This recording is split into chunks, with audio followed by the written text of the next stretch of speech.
umikit sa pagkagat, ang lutong ang sarap.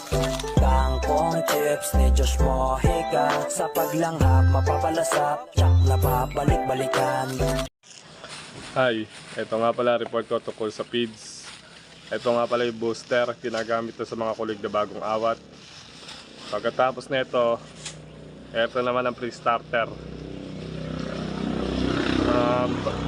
Habang lumalaki, susundan natin ang starter pack. Pagkatapos ng starter pack, ito ang grower. Pagkatapos ng grower, meron tayong finisher. Ayan o, maganda tariya.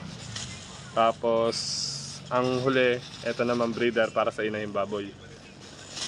Sa mga dahon naman, ere lang nakuha ko. Etong ipil-ipil. Pagkatapos na ere, etong madre de cacao. Yun lang. Ngayon ko lang naramdaman ang lamig ng gabi. Kahit na magdamag na tayong magkatabi,